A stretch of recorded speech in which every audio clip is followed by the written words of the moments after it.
Welcome back to our channel. ఇట్లా మేము ఇంత పసుదాస్ మన ఈరోజు మన మోటివేషన్ క్లాస్ వచ్చేసరికి ప్లీజ్ అండి ఎవరైనా సరే సబ్స్క్రైబ్ చేసుకున్న వాళ్ళు నా ఛానల్ని సబ్స్క్రైబ్ చేయండి ప్లీజ్.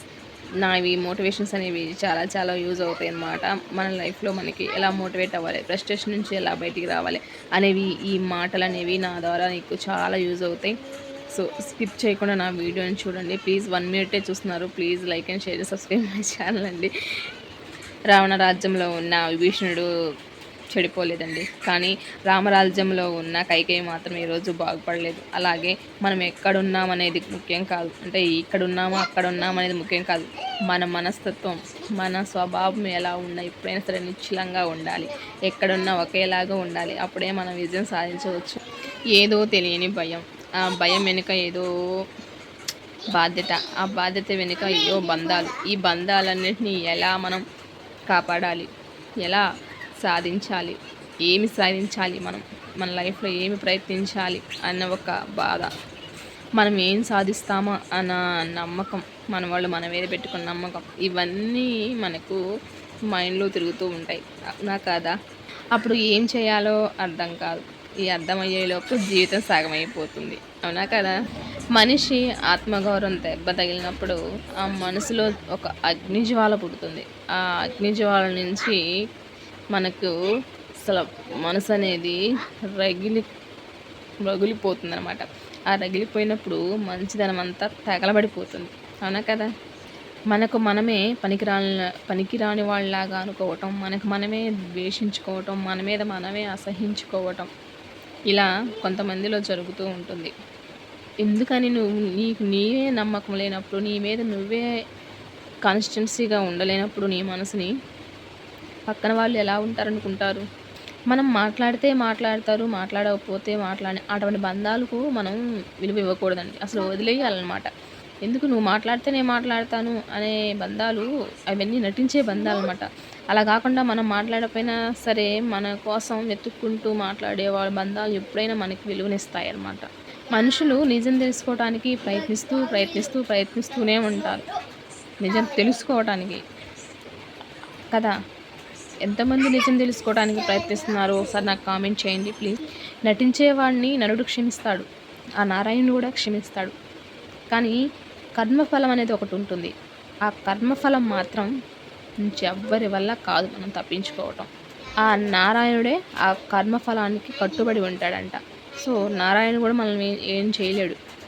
అబద్ధాలు ఆడేవాడు అమాయకుల్ని మోసం చేయొచ్చు, కానీ ఆ ఆది పురుషుడు అనే ఒక అతను ఉంటాడు, ఆయన కళ్ళు తప్పించుకొని మనం ఎక్కడికి పోలేము.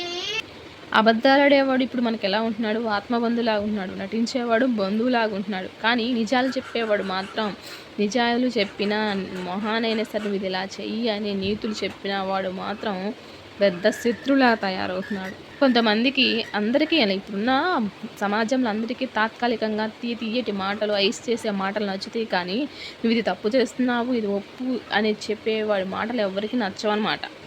కొంతమంది అంటుంటారు నీకు ఎలా మాట్లాడాలో తెలియదు అని. పర్లేదు, మనకి ఎలా మాట్లాడాలో తెలియకపోయినా పర్లేదు, కానీ మనసులో ఒకటి పెట్టుకొని బయట ఒకటి మాట్లాడుతూ నటించే వాళ్ళ మాత్రం నమ్మకూడదండి. ఒక అమ్మాయి పుట్టింట్లో అమ్మా నాన్నలతో ఎంతో గారాబంగా పెరుగుతుంది, అవునా కదా. గారాబంగా పెరుగుతుంది, ఏదైనా సరే తనకి తినడానికైనా సరే, బట్టలు కొనుక్కోవడానికైనా సరే, ఏదైనా మనీ ఇవ్వకపోయినా సరే చాలా అల్లరి చేస్తుంది. అల్లరి చేసి పెద్ద పెద్ద గోల చేసి అరిచేస్తుంది, అవునా కదా. అదే అమ్మాయి అత్తారింట్లోకి పోయి వంట చేసేటప్పుడు చేయి కాల్చినప్పుడు, తన అందరూ సూటుపోటు మాటలతో మాట్లాడినప్పుడు, అవన్నీ ప్రతి అమ్మాయికి జరిగే ఇన్సిడెంట్సే. కానీ కొంతమంది అమ్మాయిలు పుట్టింట్లో ఏమీ చెప్పుకోరు. ఇట్లాంటి అత్తమామలు ఏమన్నా సరే, ఆడబడుచులు ఏమన్నా సరే, తోడికోడలు ఏమన్నా సరే, ఏదైనా సరే మనసులో పెట్టుకొని తన పుట్టింటోళ్ళకి ఏమీ చెప్పకుండా హ్యాపీగా ఉన్నట్టు నటిస్తుంది, ఇంత గారాబంగా పెరిగి వెళ్ళిన అమ్మాయి. అలాంటి అమ్మాయిలు ఇప్పుడు ఊళ్ళో చాలా, ఈ సమాజంలో అత్తలు చాలామంది బాగానే చూసుకుంటున్నారు. కోడళ్ళని నడిమంచం మీద కూర్చోబెట్టుకుని కోడళ్ళు ఉన్నారు. వీళ్ళు ఇప్పుడైతే నాకైతే చూసిన వాడల్లో అత్తలందరూ బాగానే చూసుకుంటున్నారు. ఎవరో నాలాంటి దురదృష్టవంతులు తప్ప అందరూ కోడళ్ళని బాగానే చూసుకుంటున్నారు. కానీ కొంతమంది కోడళ్ళు అలా చూసుకునే అత్తలకి రెస్పాన్స్ ఇవ్వటం లేదు. ఇలా చూసుకునే వాళ్ళకేమో అలా చూసుకునే వాళ్ళకేమో ఇలా వచ్చారనమాట. సో అమ్మాయిలు కొంతమంది మారాలి.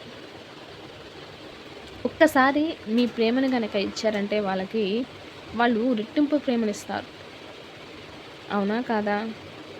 భార్యను భర్త ఎప్పుడైతే కష్టపెట్టకుండా తన పుట్టింట్లో నుంచి వచ్చింది నా కోసం అన్నీ వదిలేసి నా కోసం వచ్చినది అని చెప్పి అత్తారింట్లో తనకి గనక విలువ గనక ఇచ్చినట్లయితే ఆ అమ్మాయి విలువ ఎంతో పైకి వెళ్తుంది.